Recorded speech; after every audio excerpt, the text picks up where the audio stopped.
ఇంధన పొదుపు పునరుత్పాదక శక్తి వినియోగంపై ఆంధ్రప్రదేశ్ ప్రభుత్వం కీలక అడుగులు వేస్తోందని మంత్రి గొట్టిపాటి రవికుమార్ తెలిపారు. పార్టీ కేంద్ర కార్యాలయంలో రాష్ట్రంలో ఇంధన రంగంలో జరుగుతున్న మార్పులను ఆయన వివరించారు.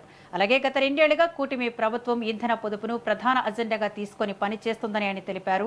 దేశవ్యాప్తంగా 1 కోటి సూర్యఘర్ కనెక్షన్లు లక్ష్యంగా కేంద్రం పనిచేస్తుంటే ఆంధ్రప్రదేశ్లోనే 20 లక్షల కనెక్షన్ల లక్ష్యంతో ముందుకు సాగుతున్నట్లు చెప్పారు. పగటి వెలుతురు, గాలి శక్తిని విద్యుత్తుగా మార్చే దిశగా ప్రభుత్వం భారీ ప్రోత్సాహం ఇస్తోందని మంత్రి వెల్లడించారు. ప్రభుత్వ కార్యాలయాలు, పాఠశాలలు సోలార్ విద్యుత్ వ్యవస్థలను విస్తృతంగా ఏర్పాటు చేస్తున్నట్లు తెలిపారు.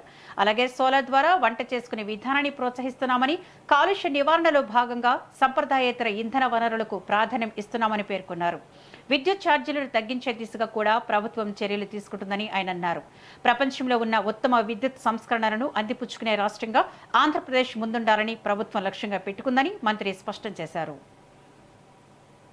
విధంగా మన ముఖ్యమంత్రి నారా చంద్రబాబు నాయుడు గారి పిలుపున మొదటి నుంచి కూడా 2 సంవత్సరాల నుంచి కూడా ముఖ్యమంత్రి గారి ప్రభుత్వం ఏర్పడి నుంచి కూడా పదే చెప్తా ఉన్నారన్నమాట. ఎందుకంటే ఖర్చులు తగ్గించుకోవాలి, డే లైట్ ద్వారా వచ్చే విద్యుత్తుని తయారు చేసుకొని మన ఇంటి మీదే వినియోగించుకోవాలనేది పదే ముఖ్యమంత్రి గారు చెప్పారు.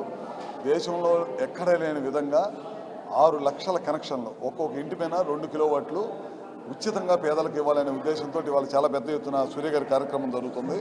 ప్రధానమంత్రి గారు దేశం మొత్తమైన 1 కోటి కనెక్షన్స్ పెడితే ఒక్క ఆంధ్రప్రదేశ్లోనే 20 లక్షల టార్గెట్గా పనిచేస్తామన్నమాట. ఎందుకంటే ఇంధన పొదుపు అనేది వెరీ ఇంపార్టెంట్ ఆస్పెక్ట్గా ముఖ్యమంత్రి గారు తీసుకున్నారు. మొదటి నుంచి కూడా మీరు చూస్తూ ఉన్నారు, మన గ్యాస్ కానీ, పెట్రోల్ కానీ, డీజిల్ కానీ నిత్యం మొత్తం కూడా బయట నుంచి ఇంపోర్ట్ చేసుకోవాల్సిన పరిస్థితి ఉంది. దాన్ని ముందే గ్రహించేసి ప్రత్యామ్నాయ పద్ధతులతోటి మనం లోకల్గా ఉండే వాటిని వాడుకోవాలనే ఉద్దేశంతో సూర్యగారు కానీ, అదేవిధంగా సోలార్ నుంచి అట్లనే విండ్ నుంచి విద్యుత్ ఉత్పత్తి చేయాలనే ఉద్దేశంతో మొదటి నుంచి ముఖ్యమంత్రి గారు చెప్తా ఉన్నారు.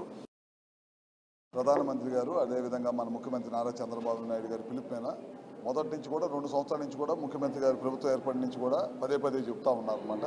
ఎందుకంటే ఖర్చులు తగ్గించుకోవాలి,